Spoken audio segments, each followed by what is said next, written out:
Ahead of next Tuesday's budget, this Saturday at 1 o'clock at Parnell Square, trade unionists, pensioners, students, people with disability, housing activists and many, many more will take to the streets to march to the Dole. They will be marching because they are being absolutely crucified with the cost of living crisis and the housing and accommodation crisis. Mortgage holders paying thousands extra in interest, hundreds of thousands of householders in arrears on their energy bills, families hammered with childcare costs, renters paying absolutely unaffordable rents if they can even find a place to live. But all of this hardship and suffering is happening at a time when the government has an unprecedented budget surplus, projected to be 16 billion next year, when the country is wealthier than it has ever been, according to the central bank. Aggregate household wealth over €1 trillion this year, and when corporate profits have nearly quadrupled in the last 10 years. Yet in advance of the budget, the government is playing down expectations, saying we can't protect everybody against the cost of living hikes because it would cause inflation. Now, I want to put it to you ahead of the budget that this is a false and dishonest narrative. First of all, it is not inflationary simply to maintain the value of people's incomes. It is not inflationary to keep people out of poverty, and it is not inflationary to provide affordable housing.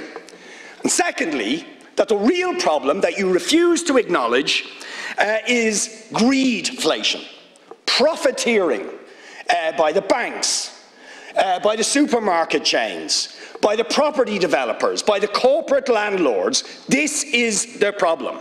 And I'll just take one example and ask you about it. The inequality in the distribution of wealth. I mentioned for the first time, according to the central bank, over €1 trillion in aggregate wealth. Helpfully, the central bank also set out the distribution of that wealth earlier this year. Do you know what they found? That the richest 10% of people in this country own 54% of all of that wealth. 10% own €540 billion more than all of the rest of society, the other 90% combined. That's the truth. That's why you won't give people what they need to address the suffering, the hardship and the housing crisis, because you're protecting a tiny few who have all the wealth and all the profits. So will you, to pay to fund the housing, affordable housing we need, to address poverty, to fund our public services, introduce a wealth tax to redistribute the wealth that exists in this country, to give it to the many and stop protecting the few who control all that wealth? First of all, I would dispute the Deputy's presentation of the facts, or the facts as he puts them, or the position that he's adopting here. First of all, the government is very committed to protecting people against the cost of living increases. Last year we provided €12 billion in respect of cushioning the impact of rising prices on households, on businesses and farmers. The ESRI, and I note you didn't quote the ESRI, found that once-off measures announced as part of Budget 23, and if you combine that with the core increases, insulated most households from rising energy prices last winter. And if you look at the lowest four income deciles were cushioned against the inflationary spiral last year by the measures that we took, the combination of core social protection measures, public service pay agreements, and you take tax relief, and then the once-off. Combine all of that, the lowest income groups were cushioned. That's ESRI data, not my data, Deputy.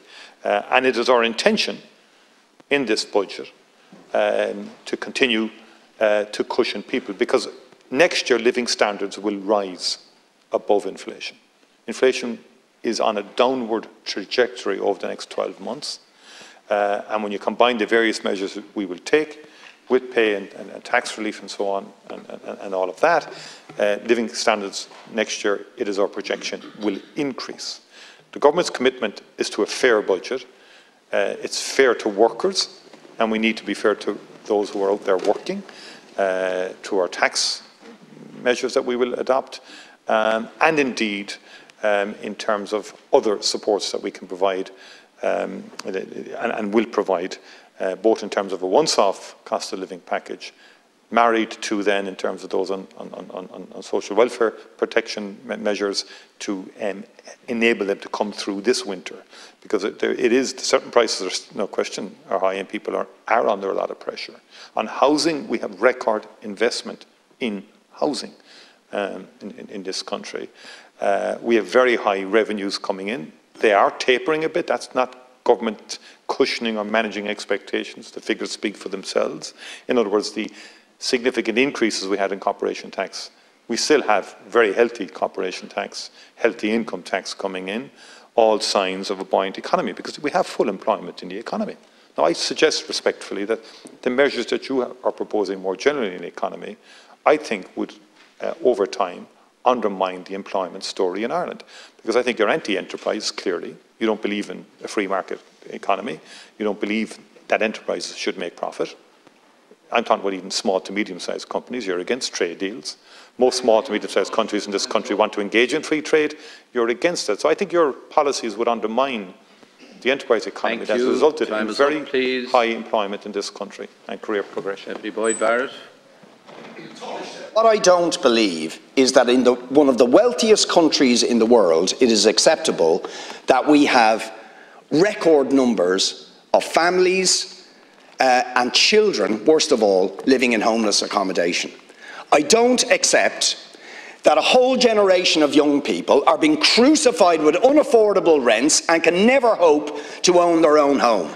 I don't accept that there are now more than 250,000 people who are in arrears on their energy bills because of energy price hikes. I don't accept that 17% of the population in this country suffer deprivation. I don't accept that workers have lost about 10% in real terms of their income because of cost of living hikes, while the corporations have seen their profits quadruple.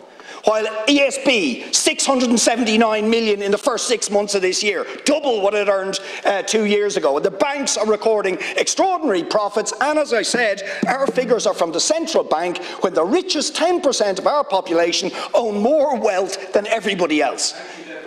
Are you going to address that inequality? Are you going to use the wealth that exists in our society to actually protect working people, pensioners, students, the least well off, from the hammering they are getting from the cost of living crisis, and address the housing disaster?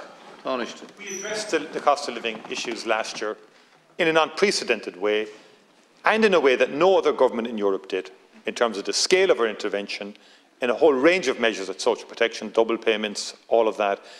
12 billion alone last year. And we're going to do similar actions this year in terms of interventions to protect people. And it is our view that living standards will improve in 2024. And Deputy, you need to acknowledge that, notwithstanding the different political ideology which you're entitled to have, we have 2.64 million people working in this country today. Our economy added nearly 90,000 jobs over the past year. For a total of more than 500,000 jobs since we entered government in 2020, 500,000 additional jobs. The share of people in Ireland who have jobs is at a record high of 74%, with unemployment at an exceptionally low rate of 4.2%. Youth unemployment is the lowest on record and amongst the lowest in the European Union, and our population rose by nearly 100,000 people over the year to the end of April 2023. That's an alternative. Thank you. And there's much more I could say. But we are committed in the budget to protecting people, particularly those on lowest incomes, from the very significant and acknowledged pressures of cost of living increases.